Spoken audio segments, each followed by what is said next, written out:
बिस्मिल्लाहिर्रहमानिर्रहीम। अस्सलाम वालेकुम नाज़रीन, आप यूट्यूब चैनल देख रहे हैं। मैं इमरान खान हूँ। आज हफ्ते का दिन है और पाकिस्तान तहरीक इंसाफ के जलसे के लिए सारे काफ़िले जा रहे हैं लाहौर की जानिब। लाहौर में जिस जगह पे ये जलसा गाह है वहाँ पे आसपास के रास्ते तकरीबन अब बंद कर दिए गए हैं। उसकी वजह मैं आपको बताता हूँ कि एक्चुअली अंदाज़ा ये था जो पंजाब गवर्नमेंट है उनका और पुलिस का, जो उन्होंने असेसमेंट की थी, जो जगह उन्होंने दी थी, उन्हें लगता था कि लोग आएंगे नहीं और लाहौरियों का एक ख़ास मिजाज है। लेकिन पाकिस्तान तहरीक इंसाफ के साथ क्योंकि मिडिल क्लास है तो मिडिल क्लास को इन्होंने ट्राई नहीं किया हुआ कभी। यानी PMLN के जलसे जब भी होते हैं तो इंतहाई लोअर क्लास को वो लेकर जाते हैं। आपने गौर किया होगा कि नवाज शरीफ तकरीर कर रहे होते हैं और लोग आपस में बातें कर रहे होते हैं, कोई मियाँ साहब की बात सुन भी नहीं रहा होता। और PMLN ने हमेशा से बसों में, वैगनों में बिरयानी खिला के 2-2, 4-4, 5-5 हज़ार रुपया दे के बंदे इकट्ठे करके जलसा गाह में पहुँचाए हैं और हमने ये चीज़ें हमेशा से देखी हैं। कोई एक मरतबा की बात नहीं है। हर एक MP MLA की ड्यूटी लगती है, वो बेचारा अपने इलाके के मजदूर इकट्ठे करता है, गरीब लोगों को, बस्तियों को इकट्ठा करता है, उनको गाड़ियाँ देते हैं, उनको खाना देते हैं, उनको फैसिलिटेट करते हैं, उनको जलसागाह में ले जाते हैं। वो लोग बिल्कुल इररेलेवेंट रहते हैं, वो तो सुनते ही नहीं है। ये PMLN का तरीकाकार है पुराना जलसे करने का। हाँ, पीपल्स पार्टी के वर्कर निकलते थे, हमने बहुत दफ़ा देखे कि वो निकलते थे, लेकिन जरदारी साहब ने और बिलावल मजबूर ने जो हालत कर दी पाकिस्तान पीपल्स पार्टी की, अब वहाँ पे भी कैद पड़ा हुआ है। वो सिंध के अंदर उस तरह के जलसे नहीं कर पाते जैसे वो लाहौर में करते थे। तो अब लाहौर में बहुत बड़ी एक मोबिलाइजेशन देखी गई है और हर रास्ता ऐसा लग रहा था कि जलसा गाह की तरफ जा रहा है। लोग गाड़ियाँ खड़ी करके पैदल भी गए हैं, कई लोगों ने ड्रॉप लिया है कि जी हमें इस जगह तक ड्रॉप कर दें, आप गाड़ी वापस ले जाएं, हम जलसा गाह में चले जाएंगे, रात को वापस आ जाएंगे। तो इस तरीके से लोग पहुँच रहे हैं जलसा गाह में। और अभी जो मनाजिर थोड़ी देर पहले तक मैंने देखे हैं, इस वक्त जब मैं वीडियो रिकॉर्ड कर रहा हूँ शाम के 5, साढ़े 5 बजे के बीच का टाइम है, तो इस वक्त जलसागाह मुकम्मल तौर पे भर चुकी है। और ये जितने भी लोग जलसागाह में मौजूद हैं ये सारे लाहौर में इस जलसागाह के आसपास के लोग हैं। अभी अंदरून शहर से जो लोग आ रहे हैं वो इतना ज़्यादा रश है, उन्हें जगह नहीं मिल रही, जगह जगह रुकावटें डाली गई हैं, तो वो बेचारे पहुँच नहीं पा रहे। इसी तरह जो दूसरे शहरों से लोग आ रहे हैं, जनूबी पंजाब से काफिले निकल पड़े हैं, कसूर से काफिले आ रहे हैं, जो GT रोड है इस तरफ से काफिले आ रहे हैं, सियालकोट, फैसलाबाद, गुजरांवाला मोटरवे वाली साइड से, वो जहां जहां से काफिले आ रहे हैं लाहौर की जानिब, उनको रुकावटों का सामना है। पुलिस को यह ऑर्डर दिया गया था कि आपने स्लो करना है मोबिलाइजेशन को, लोगों की जो एंट्री है लाहौर में उसको आज के दिन इंतहाई स्लो रखना है। तो उन्होंने पूरी कोशिश की, स्लो रखा। सुबह 10 बजे 11 बजे की कोई वीडियो बना के ड्रोन के जरिए से इन्होंने रख ली, जब इक्का दुक्का कारकुन वहां पे मौजूद थे, 2-4 हज़ार बंदा होगा उस वक्त, तो इन्होंने उस वक्त की वीडियो बना के रख ली। और जो टिकटॉकनियों की हुकूमत है उन्होंने उठा के वो लगाना शुरू कर दी सोशल मीडिया पे कि जनाब ये देखें जलसागाह खाली है। ड्रोन को उठा के जो 2-2 किलोमीटर ऊपर ले जाके वहां से वीडियो बना रहे हैं कि जी देखें जलसागाह खाली है। अब पता नहीं वो जलसागाह की जगह भी है या नहीं है, लेकिन इस किस्म के हथकंडे ये इस्तेमाल कर रहे हैं, फर्क कोई नहीं पड़ेगा। देखें ये कहाँ पे करेंगे, इसका प्रोपेगेंडा कहाँ पे करेंगे? 2 जगह पे कर सकते हैं ना। नंबर 1 इलेक्ट्रॉनिक मीडिया पे और नंबर 2 इनको करना होगा सोशल मीडिया पे। सोशल मीडिया पे पाकिस्तान के जो आम आवाम है या आम पाकिस्तानी है वो इनकी अभी दुर्गत बना देगा थोड़ी देर में। जैसे ही आप देखेंगे कि लोग इकट्ठे हो गए हैं तो आवाम के साथ खड़ी होगी, तो सोशल मीडिया के ऊपर टिकटॉकनियों की जो हुकूमत है इनकी दुर्गत बन जाएगी, इनकी अच्छी खासी लितरॉल हो जाएगी और इन्हें पता चल जाएगा कि जितना मर्जी ये प्रोपेगेंडा करें, अवामी ताकत के सामने ये नहीं ठहर सकते। वो एक के बदले में 1000 ट्वीट करते हैं और एक फैक्ट के बदले में 1000 फैक्ट दिखाते हैं। यानी यहाँ पे इस हुकूमत के अंदर एक सूबाई वजीर है और उसने अजीबोगरीब हरकत की। यानी मैंने 2 साल पहले एक वीडियो पोस्ट की हुई थी जहाँ पे एक बुजुर्ग आदमी थे, वो लोगों को शऊर देने के लिए सड़क के ऊपर चलते हुए कुछ कह रहे थे, तो उसने उठा के ट्वीट लगा दिया आज के दिन। पता नहीं किसी ने फेक अकाउंट से ट्वीट किया हुआ था कि जनाब 2 साल पहले भी लगाई थी, आज भी लगाई। और मैं तो 2 साल पहले लगाई थी, आज तो ताल्लुक ही कोई नहीं है और ना वो मेरा अकाउंट है। तो ये जाली अकाउंटों का सहारा लेकर टिकटॉकनियां थोड़ा बहुत हल्का फुल्का कुछ करने की कोशिश करती हैं, लेकिन कामयाब नहीं होती। वजह यह है कि अवामी ताकत और अवामी शऊर वो इनसे बहुत आगे निकल गया है। अब एग्जैक्टली 3 बजे की स्टोरी मैं आपको बता देता हूं। 3 बजे ये हुआ कि गवर्नमेंट ऑफ पंजाब का हाथ पांव फूल गए और जब इन्होंने लेटेस्ट मनाजिर देखे, 2 किस्म के मनाजिर है ना, एक तो वो जो इन्होंने सुबह बनाए और उनको प्रमोट कर रहे हैं सोशल मीडिया पे, दूसरे वो हैं जो रियल जो विजुअल्स आ रहे हैं सोशल मीडिया पे। जब इन्होंने वो देखे तो इनके औसाम खता हो गए और बड़ा गुस्सा आया टिकटॉकनियों की हुकूमत को और उन्होंने फौरी तौर पे पुलिस के साथ लड़ाई शुरू कर दी। उन्होंने कहा जी बंद करो रास्ते, ये लोग कहां से पहुंच गए। आपने यकीन दिलाया था कि लोग नहीं आएंगे, इतना खौफो हरास फैलाया, इतने बंदे गिरफ्तार किए, बंदों की डिटेंशन ऑर्डर ले लिए, पता नहीं क्या कुछ इन्होंने किया। हर जगह रुकावटें, खारदार तारे, डंडे, खवातीन की चादर और चार दीवारी का तकद्दुस पामाल, हर किस्म की फस्तायत करके इन्होंने देख ली। लेकिन मैंने आपको पिछले वीलॉग में कहा था कि ये कंटेनर आपको नजर भी नहीं आने। अवाम जब निकलती है तो कंटेनर क्या और कोई क्रेनें भी आप ले आएंगे तो वो भी नजर नहीं आएगी। पब्लिक के सामने पूरी दुनिया में कहीं कोई नहीं ठहरता। नेचर के सामने, लोगों के सामने कौन ठहर सकता है, कौन उसका मुकाबला कर सकता है। तो लोगों ने जब निकलना था तो यही होना था। तो साथ ही ऑर्डर आए सख्त किस्म के कि सारे रास्ते बंद कर दो। तो फिर जो रिंग रोड से एक बड़ा रास्ता है जहां से बहुत बड़ी तादाद में लोग आ रहे थे और सुबह से वो रास्ता यूज हो रहा था, उस रास्ते को पहले बंद किया गया। वहां कंटेनर लगाए गए लगभग 3:30 बजे के करीब। और इतनी रुकावटें डालने के बाद जब आप लोगों को जलसागाह में आने नहीं देंगे तो जलसा अपने टाइम पे शुरू कैसे होगा। लेकिन सवाल ये पैदा होता है कि अगर आपने फर्ज करें 3 बजे से 6 बजे तक जलसे का टाइम दिया हुआ है कि जनाब आपने 3 घंटे जलसा करना है, फर्ज करें, तो जब आप लोगों को आने नहीं देंगे तो जिस आदमी ने अपने घर से 1 बजे निकलना कि मैं 2 घंटे में पहुंचूंगा और वो पहुंचेगा 5 घंटों में और वो जाके जलसागाह में 6 बजे एंटर होगा, तो इसमें कसूर गवर्नमेंट का है। क्योंकि गवर्नमेंट ने इतनी रुकावटें डाल दी हैं कि लोग अपनी टाइम मैनेजमेंट नहीं कर पा रहे। जिन लोगों ने जलसागाह में पहुंचना था टाइमली, वो हुकूमत की रुकावटों की वजह से लेट हो रहे हैं। बहरहाल जलसागाह में तकारीर शुरू हो गई है। अगले वीलॉग में बताऊंगा कि जलसागाह में क्या बात हुई और कैसे बात हुई और कितनी बात हुई। लेकिन अली अमीन गंडापुर साहब के हवाले से बड़ा खौफ था इनको कि वो पता नहीं क्या करेंगे आकर। तो सबसे पहले तो इस्लामाबाद से उनके वारंट गिरफ्तारी जारी हुए नाकाबिले जमानत, और ये कहा गया कि जी उनको गिरफ्तार किया जाएगा क्योंकि उन्होंने गुजरना तो वहीं से था। लेकिन उसके बाद जो है वो एक और खबर आई कि पेशावर हाई कोर्ट से अली अमीन गंडापुर साहब ने 5 अक्टूबर तक की एक राहदारी जमानत करवा ली है, यानी उन्हें किसी भी मुकदमे में गिरफ्तार नहीं किया जाएगा। पुलिस को जो भी टास्क दिया गया, पुलिस ने पूरी कोशिश की है, पुलिस का कोई कसूर नहीं है। ये लोग अपनी मर्जी के तहत निकले हैं, बहुत दूर दूर तक पैदल चल के आए हैं और जलसागाह में पहुंच गए हैं। दूसरी बात यह है कि पुलिस कौन सी बाहर से आई है, चंद काली भेड़ें हर जगह पे होती हैं, मुझे भी टकरती रही है, मैं देखता रहूं ऐसी काली भेड़ों को जो मुंह पे कुछ और कहते हैं और पीछे कुछ और होते हैं। और ऐसी बहुत सारी काली भेड़ों की लिस्टें अवाम ने बनाकर रखी हुई हैं। जब भी कभी अवामी हुकूमत आएगी तो ये काली भेड़ें जो इन्होंने किया है उसका जवाब देंगी और इनको देना पड़ेगा। इनके बाकायदा नाम लिखे हुए हैं। ऐसी बहुत सारी काली भेड़ें, एक वीलॉग करूंगा, बताऊंगा कौन कौन सी काली भेड़ें सबसे ज्यादा काली हैं।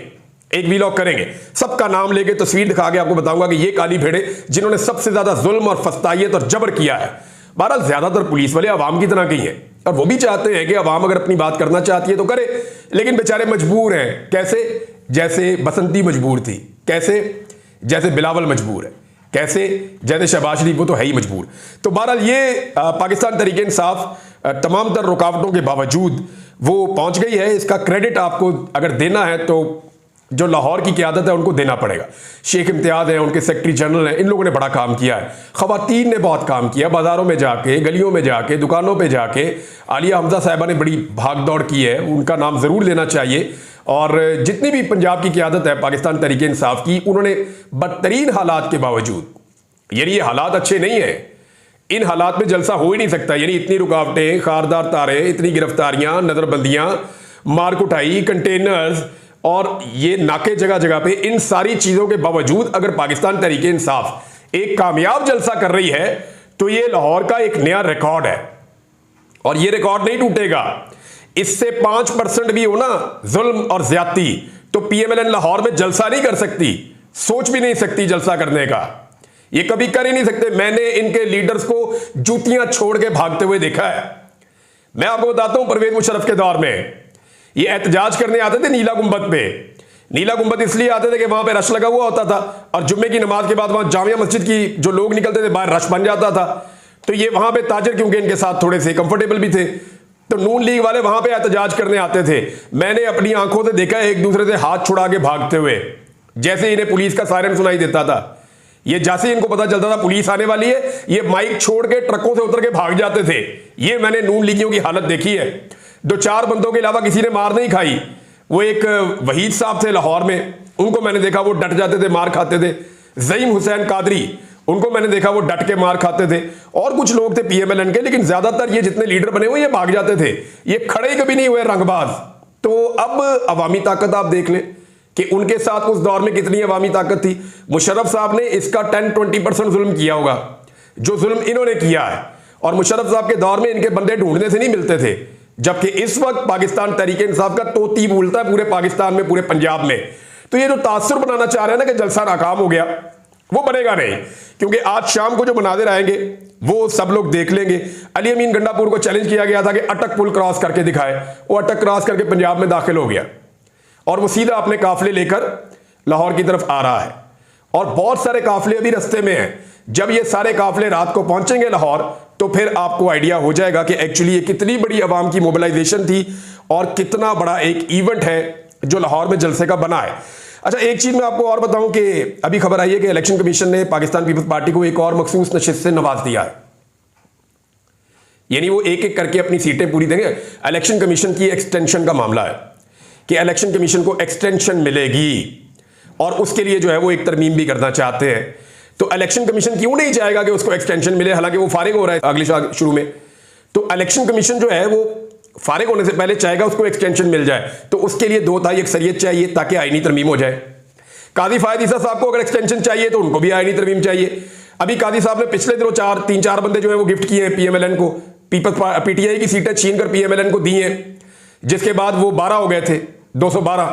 और 2 बंदे अगर मिला दें, चौधरी इलियास को जिसने काफ लीग को एफिडेविट लिखकर दिया हुआ है, और काफ लीग को एफिडेविट लिखकर दिया हुआ है और दोबारा किसी जगह केस भी नहीं कर रहा, और अपने तरफ से कहता है मैं पाकिस्तान तहरीक इंसाफ का हूं, लेकिन फ्रॉड करके काफ लीग के साथ बैठा हुआ है, और पहले नंबर पे इलेक्शन कमीशन की वेबसाइट पे उसका नाम लिखा हुआ है, अभी तक चुप करके बैठा हुआ है। ऐसी बेशर्मी और डिटाई मैंने अपनी जिंदगी में नहीं देखी। वोट लिया इमरान खान के नाम पे और अभी भी कहता है मैं इमरान खान के साथ हूं, लेकिन एफिडेविट दे दिया काफ लीग को, और काफ लीग के अंदर शामिल कर दिया गया, उसको जाके कहीं पे चैलेंज भी नहीं करता, और वोट डालने के लिए असेंबली भी जाएगा, ये मैं आपको बता रहा हूं। तो पाकिस्तान तहरीक इंसाफ के बाद अब रास्ता जो बचा है ना, देखिए उनको फिर एक और 2 बंदे ये मिलाए 214 हो जाते हैं। एक उनको मखसूस नशिस्त अभी और दे दी गई है, फिर एक उनको जो है जनूबी पंजाब से जितवा दिया गया है। तो वो आहिस्ता आहिस्ता अपनी सीटें पूरी कर रहे हैं। 2 लोटे जो हैं वो फजल रहमान साहब की पार्टी में भी हैं, और फजल रहमान साहब ये बात जानते हैं कि वो 2 लोटे भी वोट उसी तरफ डालेंगे।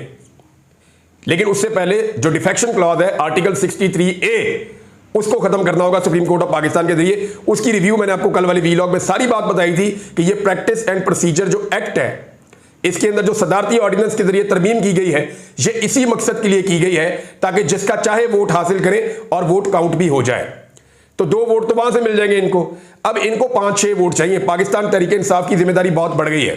मैं फिर नाम लेके आपको बता रहा हूं, रियाज फतेहाना, ब्रिगेडियर असलम गुम्मन, इलियास चौधरी, आदिल बारजई, औरंगजेब खिच्ची, जहूर कुरैशी, और इसके अलावा जो है ये जो अगवा हो गए थे बंडी बाउद्दीन से, उनके ऊपर बहुत दबाव है, और एक उस्मान चौधरी और एक मुबारक जेब को तो इन्होंने पहले ही कंट्रोल किया हुआ। इन लोगों को हर हाल में काबू करें।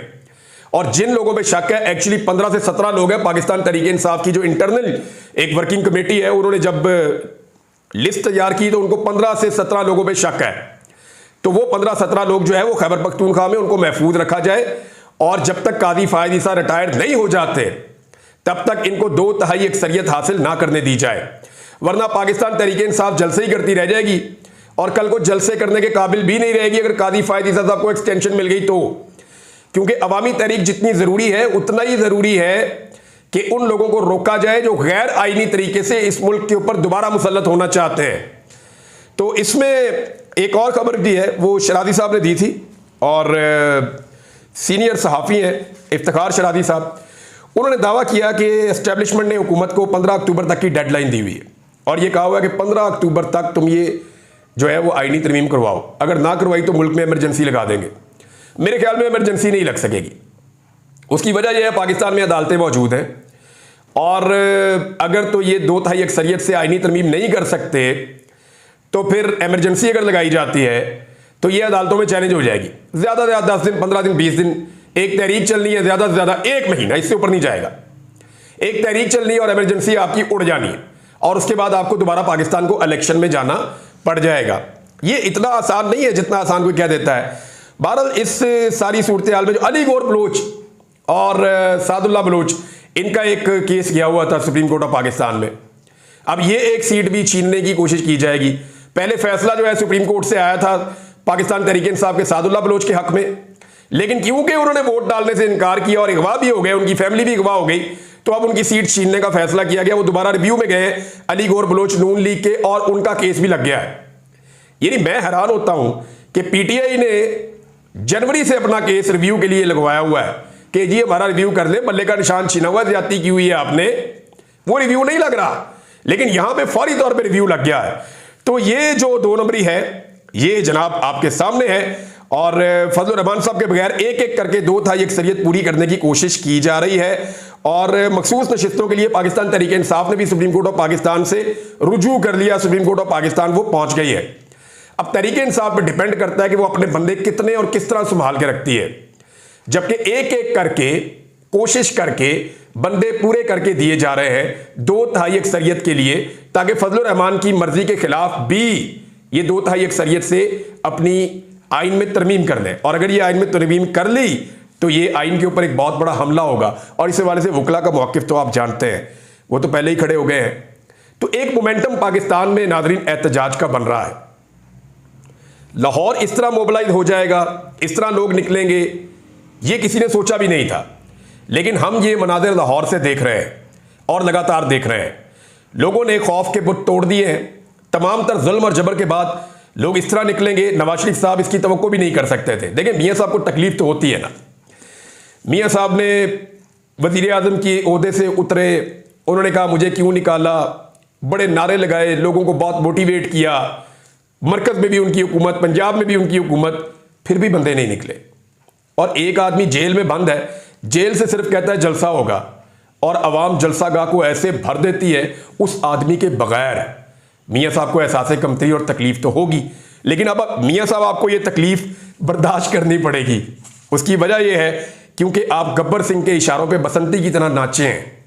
आप नाचते रहिए और लोग आपका सिर्फ नाच ही इंजॉय करेंगे, लोग आपको सपोर्ट नहीं करेंगे। अब तक के लिए इतना ही। अपना ख्याल रखिएगा, अपने इस चैनल का भी। अल्लाह हाफ़िज़।